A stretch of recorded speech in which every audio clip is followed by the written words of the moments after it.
Program for you folks tonight. Frank Zappa is here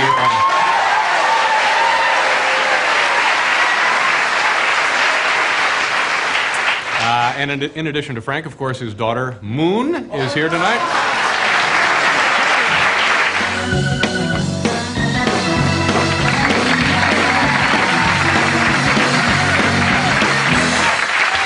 Hi there. Welcome back to the program. My next two guests are the first father and daughter team we've ever had on this television program. The father made a name for himself in the late 60s as the leader of the Mothers of Invention, and the daughter, certainly, you can applaud that, absolutely.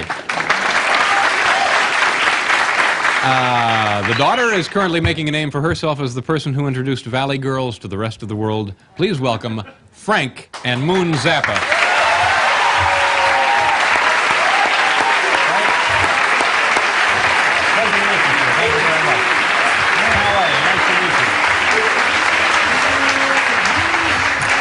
You folks, you in particular, I'm guessing, Frank, have quite a following here in the audience, and we're very pleased to have you here.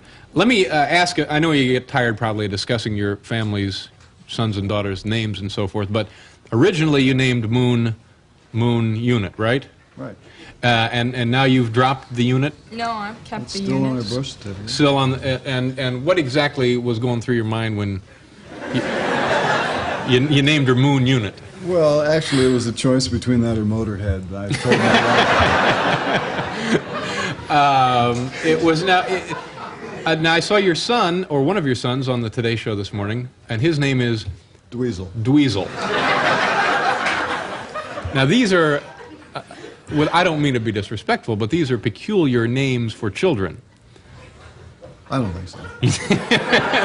Has it been a problem for you, Moon, being known as Moon Unit?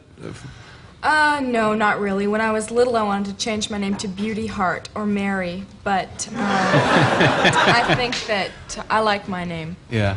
And what about the names of the other?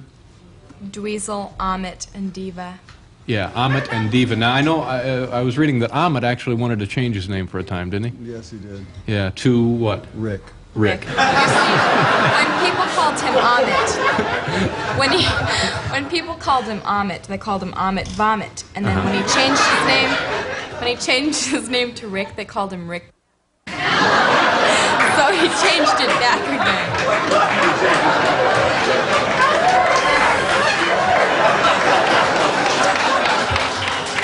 But actually, you know, they should just call him Amit the...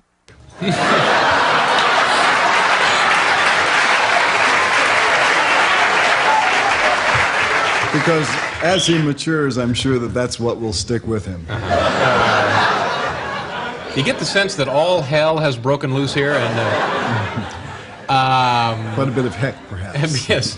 Now, tell me about your father as a father. I mean, he is a musical and sociological phenomenon, and a legend, and a little strange, or at least used to present himself that way. What was he, or what is he like around the house? And well, you know, the usual sadomasochism. No, he's a normal guy. I mean, really. now, what about when you bring friends? Interested now, huh? when you bring friends over to the, how old are you? Do you mind? 14. 14. So we bring boys home to meet your dad. Is that strange or not? Yes, I bring them home, and Frank looks at them, shakes their hand, asks them questions, and you know, if they're okay, you know, it's all right. Yeah. Now what constitutes okay for you? Have you? I mean, anybody not make the cut? Well, she had a guy over the other day that I didn't like too much. Yeah. I didn't like him either. No. Well, I wouldn't want to embarrass him by singling describing, him. yeah. But that's the only one that she's brought to the house that I didn't like. Yeah. And only because he was like a wise guy type. Kind of a, yeah. Smart mouth. A nerd. A nerd. Now this collaboration between the two of you, have you ever worked together before on a project? Yeah, on the last album. And that was the one before the single that's so popular now? That's right. Yeah, and do you want to be a singer, Moon? No. I want to be an actress. I'm looking at scripts now. I can sing, if it's necessary, I'd like to do a musical or Hawaiian Punch commercial, or perhaps be in Me too. How about you? perhaps be an Encino housewife. I don't know. So these are all lofty ambitions, and we're going to take a pause here, and I'm not sure why exactly, but we'll be back to talk with Mr. Frank Zappa and his daughter, Linda.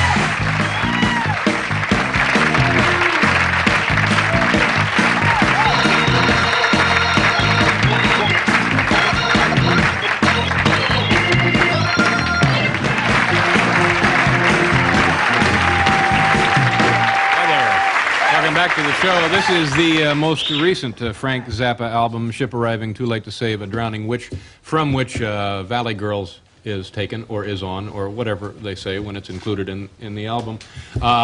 Explain to us, again, you must be tired of this explanation, but tell us about how this came to be. Either one of you. This is a toss-up question for 20 points. Oh, well. I was qualified for the job, and you know, I've been to parties, bar mitzvahs. I know what I'm doing. So now by qualified for the job, you mean this song is about your peer group, right? Essentially. Well, anybody who knows what the Valley's about, and You've been there. I have been to the San and Fernando Valley. experiences it, and can let others experience it as well. And what is it Something to about? share with the world. Yeah. What in your estimation, what is the Valley about, Frank? Well, you see, I don't want to break the hearts of a lot of people who really like this record, because I hate the San Fernando Valley. I think it's perhaps one of the most disgusting places on the face of the earth. And I wrote this song about the values of the people in the San Fernando Valley. But it turned out to be cute, and so everybody thinks it's cute. Okay, it's a nice, cute record. Now, for people who may not know what, if you could just talk like these people talk, do you mind? Or Sell them some real estate. Well, like, okay, take this house over here, for example. You notice it's got, like, a little picket fence. It's so cute. There's, like, vines growing over everything. I don't know what the flowers are called, but, like, they're so awesome.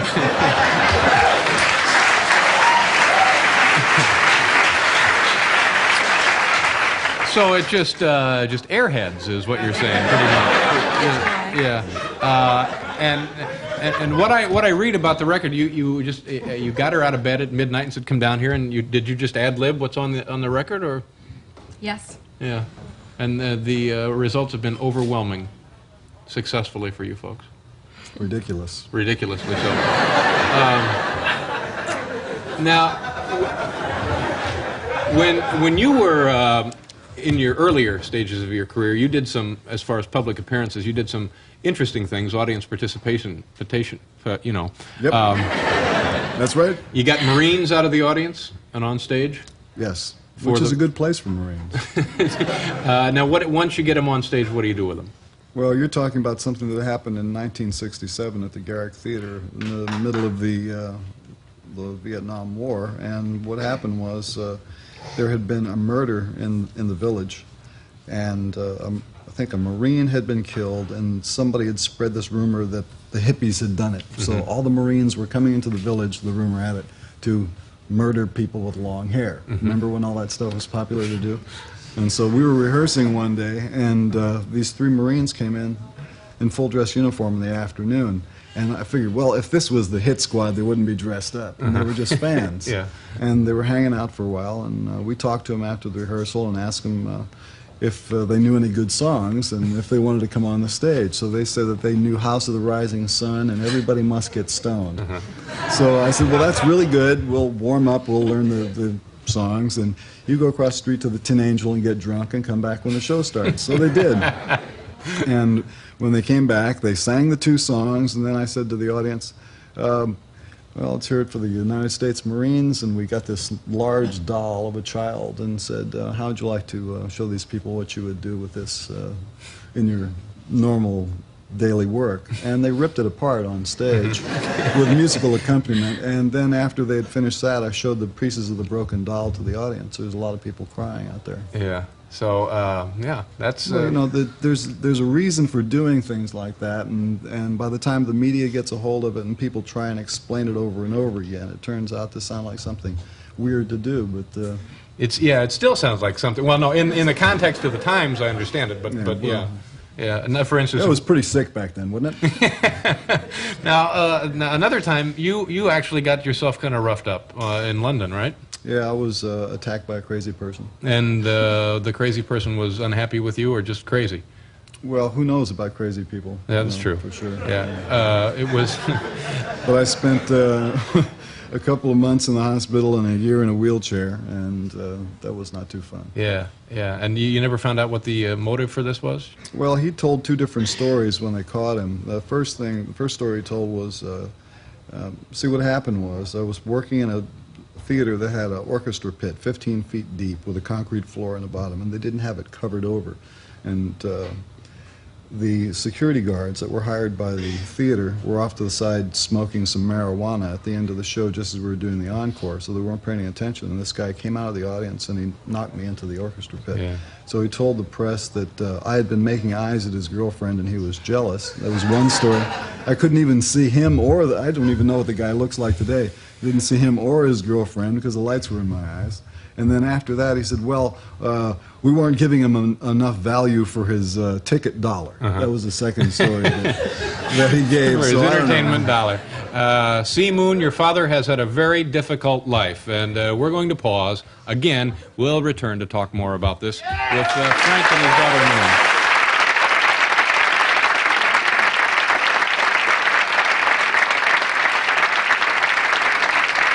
Hello, I'm Larry Bud Melman with yet another of my 5 good reasons why you should ride Melman buses. Yet another number 2.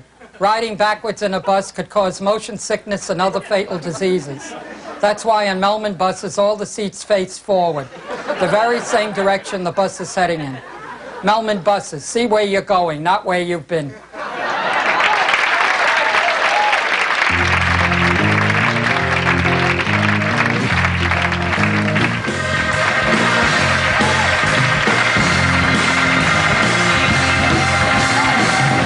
Hi there. Welcome back to the show.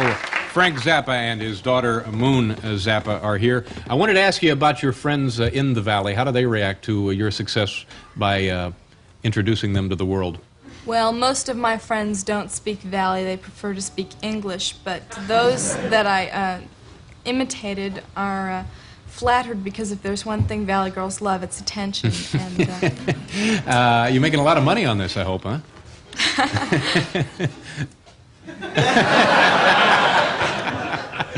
And Frank, it was a pleasure meeting you. I've been an admirer of yours for many, many years, and I know you had a greeting for someone here. Yeah, ready? Happy birthday, George. And George... George has quite a following of his own, apparently. That's right. George is a cool guy. He was there when it was all happening. And George will be... when 75. 75. Well, again, and for me, George, happy birthday, too. Look for the UPS truck coming by with a lovely gift. Thank you very much, folks. I know you're very busy. I appreciate you being here. Frank, Moon, nice meeting you. Thank you very much.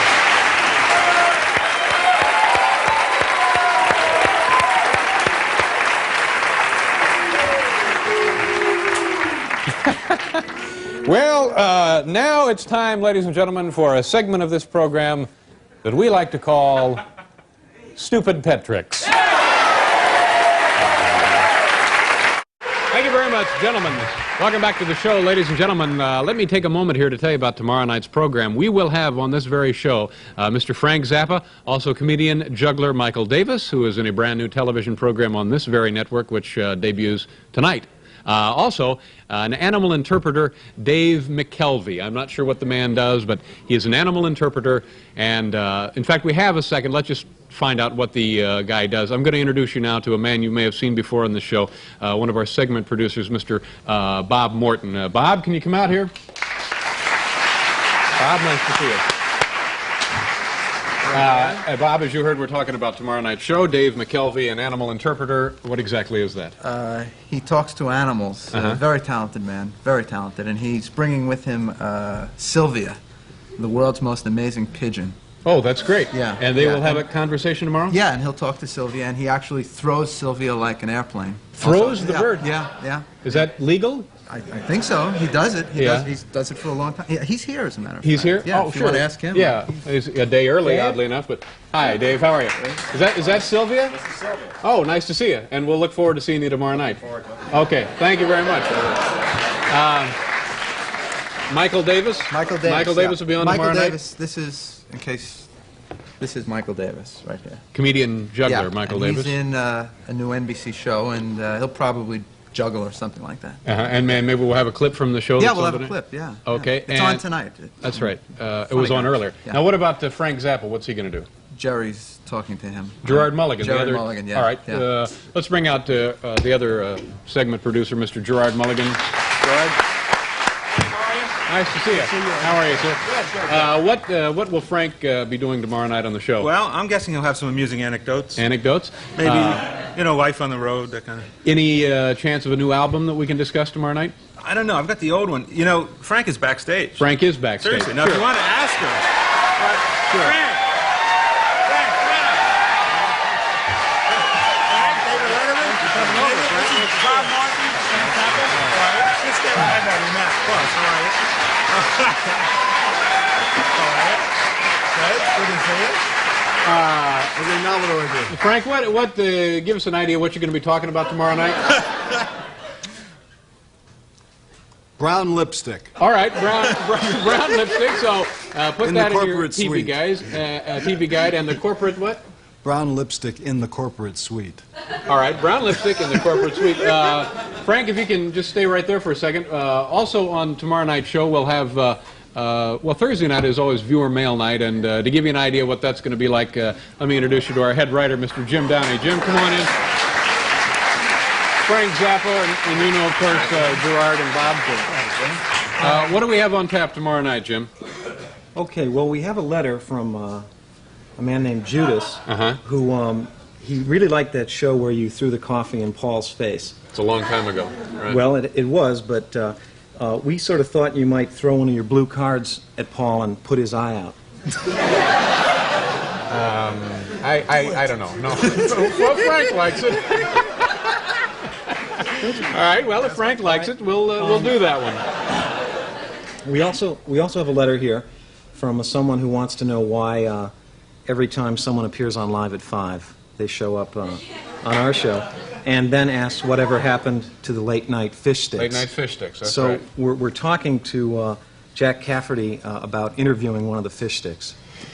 I think I'll go with Frank on the blue card in the eye. Those are all good suggestions. Anything else we can look forward to on the show tomorrow night? Well, as you know, yesterday was Flag Day, so we thought it'd be a good time to do a piece on flags from around the world. Okay, great. And Dan Blyer.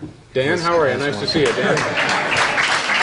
Dan makes many of the props and so forth we use on the show. What do you have there, Dan? Yeah, well, we've found this new map of Wyoming, which has an individual portrait of everyone in the state. That's great. Very nice, Dan. We'll look forward to that.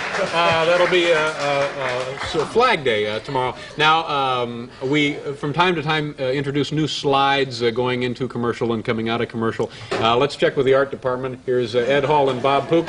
Ed? Yeah, Dave. Is this a new slide for tomorrow night? It'll be premiering tomorrow night, brand new. Okay, and this is kind of the summer theme there. Yeah. That's nice. All right. Night beer here. Very nice job. Nice work. And Bob, what do you have for us? Premiere is the new late night poster. Oh, that's great. Bus shelters. This will be tomorrow night. Thank you very much, Bob. Shot at night, right? Also, at the beginning of every program, Bill Wendell has a few words to say. Bill, give us a highlight of what we're going to hear tomorrow night. Dave, in my years in the industry, I've never been more excited about this. Right. Look forward to it. From New York, home of the Indianapolis 500, it's Late Night with David Letterman. Tonight, musician Frank Zappa, animal interpreter Dave McKelvey, and comedian juggler Michael Davis. Also a look at new flags and viewer mail. That's right. And now, a man who sleeps in a suit, David Very Letterman. nice. Okay, Bill. Very nice. Paul, anything musically we can look forward to tomorrow night, sir, Well, aside of from course Mr. I'll Zappa? be, in the emergency room taking care of my eye, but if I get back in time, we'll probably start the first commercial break with our fabulous version of Sly's Dance of the Music. Okay, can we want to hear just a little of that? Hear a little bit of it Just now? a little We of it can right now? do that.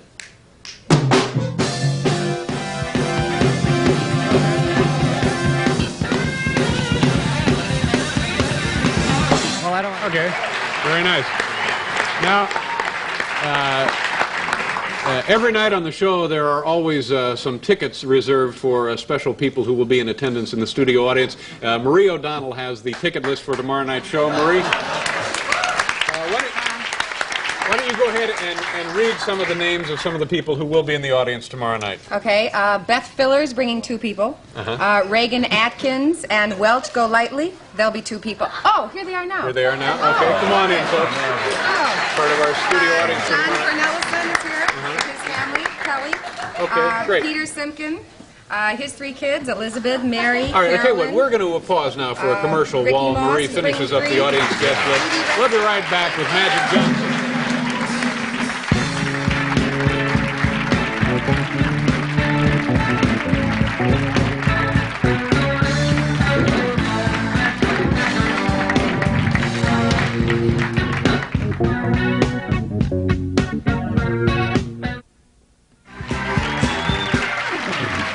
Folks, and once again, my thanks to the everybody who helps out in the viewer mail by sending in your letters, and to another fine job by another fine studio audience. My thanks to you folks also. Oh, no. In the 1960s, my first guest founded a band called the Mothers of Invention, and through live performances and as such albums as Weasels Ripped My Flesh and Burnt Weenie Sandwich, he established a reputation as a brilliant musician and an exciting performer. This is an album of his latest work, ladies and gentlemen, Zappa Volume 1. We're delighted to have him back with us tonight. Please welcome Frank Zappa.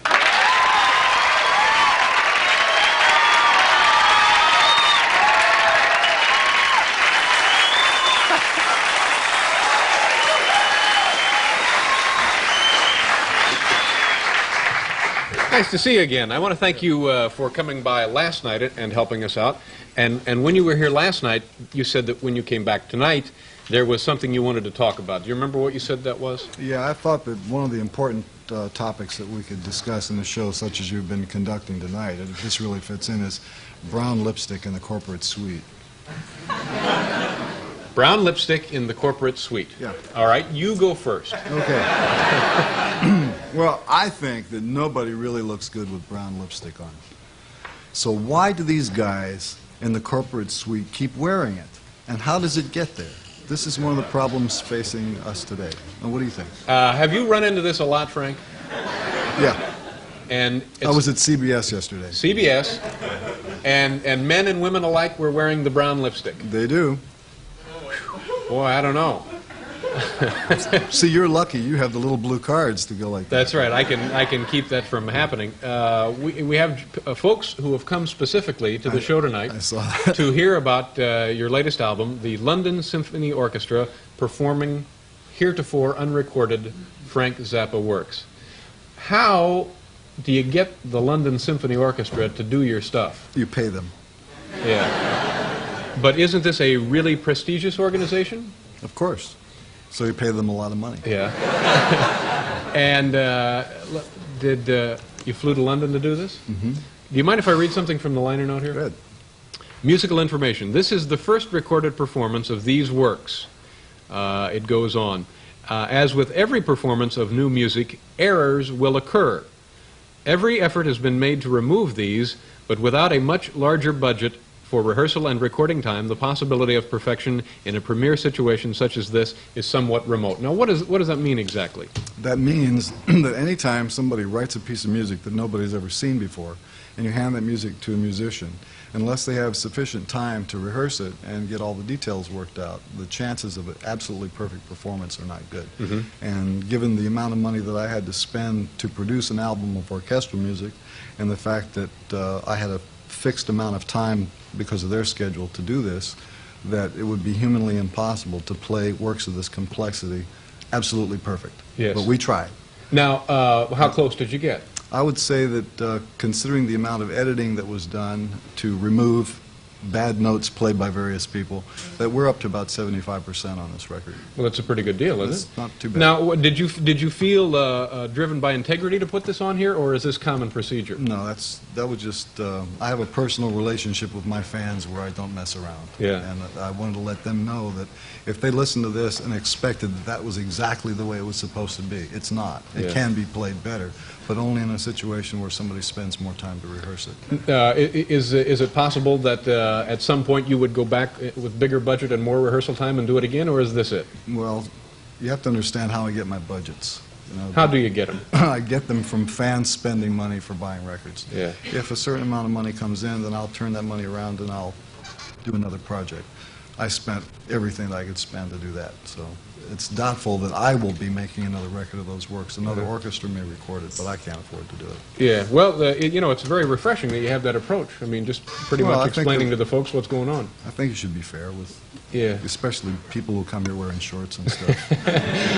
Okay, we got to go away for a commercial. We'll be right back, though, to continue talking with Frank Zappa.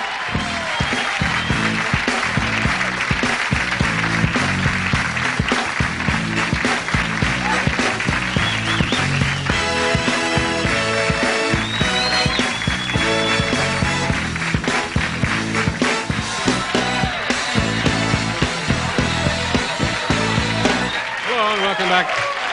Frank Zappa is here. We mentioned the album digital, by the way. Is there any way you can quickly explain to me what this means as opposed to the old steam-powered recordings we played as kids? It means that the original tapes for this recording were made on a digital medium with no tape hiss and more refined sound. And This is state-of-the-art stuff, right? It's the good stuff. Yeah. You also, I was reading some things about you this afternoon, and in one newspaper interview you mentioned that you'd like to have your own talk show. Around 1968, I tried to do that. I set out to convince people in television that I should talk to people on TV. And I gave a list of the kinds of people that, when I made my proposal to the TV people, I would say I would have these kind of people on. What kind were they? Well, I don't remember who it was, but they didn't like the list, that was for sure. Who did you make this proposal to? I think it was NBC. Mm-hmm. Oh, well, yeah. That's kind of surprising they wouldn't go along with you. There's no accounting for taste. Really. Now, but just take a second here and think again.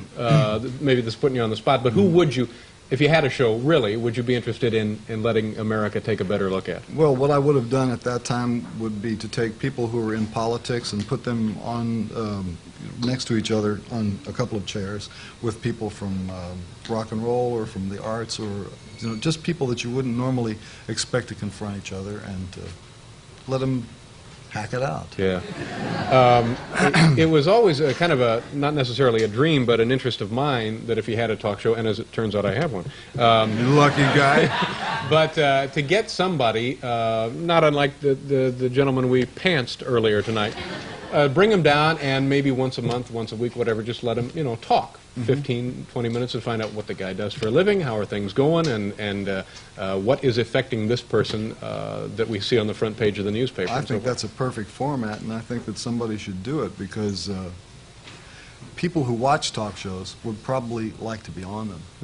And I think that people who come to a live audience like this would probably like to just jump up here and start talking about whatever was on their mind. And probably, because they have been watching talk shows for years, be very good at it. Yeah, and also because they saw things on talk shows that made them so bored that they knew they could do better. Yeah. So they should get a chance to do it. Maybe we'll do that one night. Let me ask you about your relationship with another one of our guests, Captain Beefheart. I went to high school with him, and I haven't seen him in quite some time. I think the last time I saw him was about 2 years ago when he stopped by one of our rehearsals. And you guys had worked together early? Yeah, we did. Well, when we were still in high school, we used to... he had to quit because his father got sick. And I was a senior, and he was already out of school and helping the family out because his father was sick. And I used to spend a lot of time over at his house listening to rhythm and blues records. And that was all there was to do in Lancaster. Mm-hmm. And then Lancaster, California. And that's one of those kind of places where if you say the name of that town, nobody will ever clap. You say Brooklyn, you know, somebody makes some noise. Lancaster, California is different. And it's really bleak out there. So we used to listen to rhythm and blues records all night, and then he would go into his father drove a Helms bakery truck, and he used to crawl out there and get pineapple buns out of the truck, and we'd eat those in the middle of the night. And later on, after he had formed a band, I had formed a band, and his band broke up and he wasn't doing any work. I asked him to work in my band for a while. He did one tour with us and made one album with us. But since that time, he's put another group back together and has been recording for Warner. He's a very interesting man to talk to, isn't he? He's a strange person. Yeah. Did you give him his name? Actually, the name came from a comment made by his, I believe it was his uncle. And it's connected with a somewhat obscene situation where the uncle was exposing himself to his girlfriend who was living in the house at that time.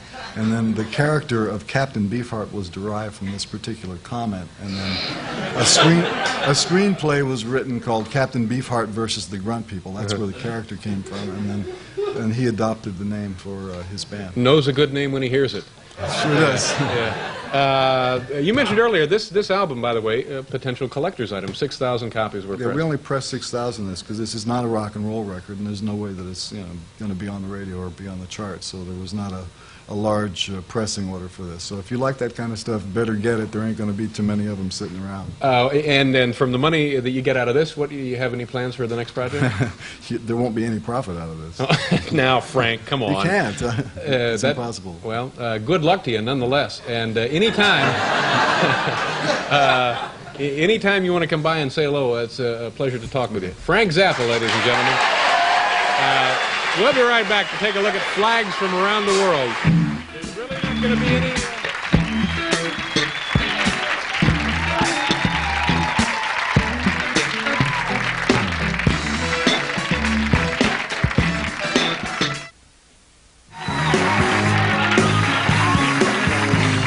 Thank you, Paul. My next guest is an exciting and unique figure in American music. His work has been performed by the band he founded, of course, the Mothers of Invention, and various symphony orchestras. At the moment, he is working on a Broadway musical. Please welcome back to this program, Mr. Frank Zappa.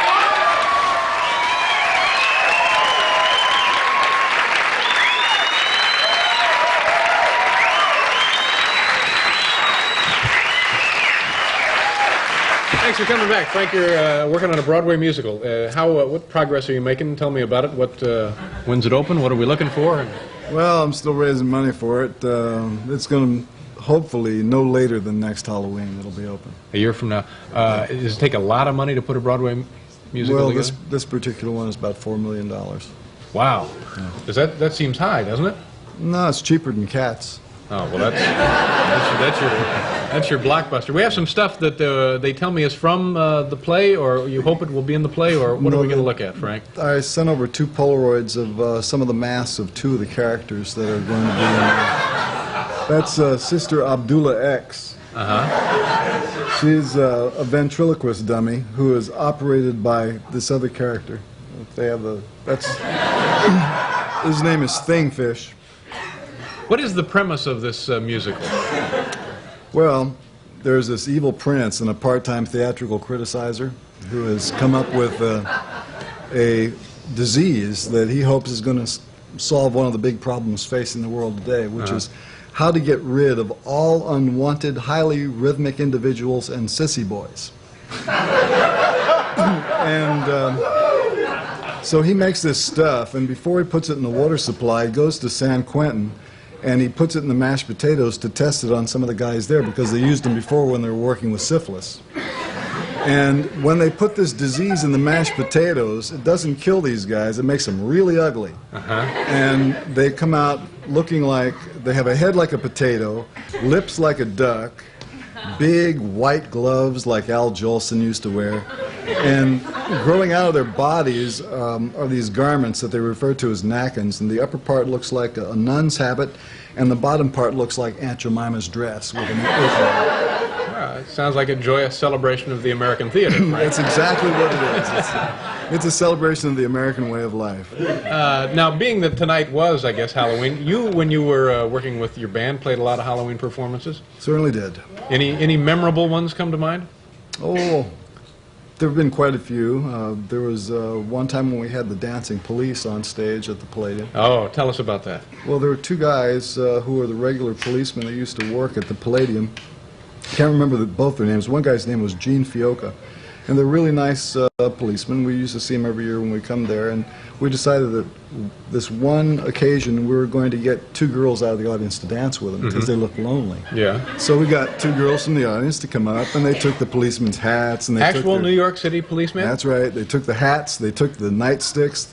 They were reaching for the guns, but that No, that's, you got to draw the line somewhere, sure. And they did dance, and they had a wonderful time on stage, and it put a new dimension to the police force at that time. Yeah. And you're also putting together all of the old Mothers of Invention albums and re-releasing them? That's a massive project, isn't it? Yeah, it's a lot of work. How many albums are involved in that? 35.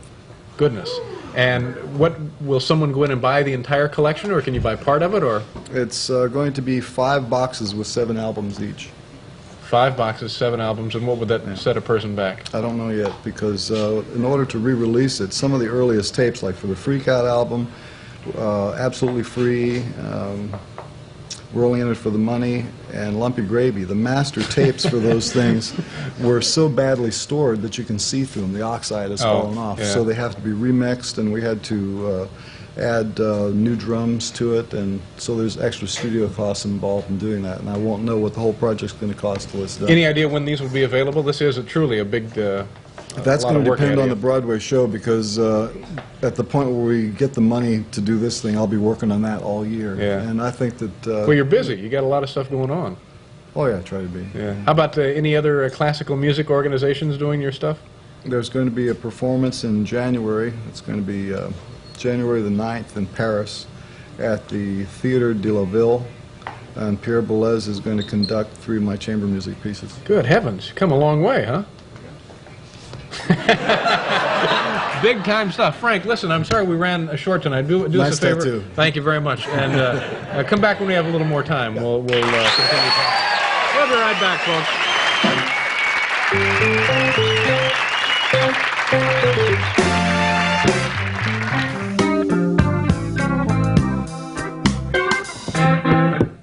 Thanks, folks. We're nearly out of time. Thank you very much, Frank. Nice to see you again. Also to Elizabeth Ashley and Pee Wee Herman. Tomorrow night, Bob and Ray will be here. Have a good evening. Thanks, folks. Good night.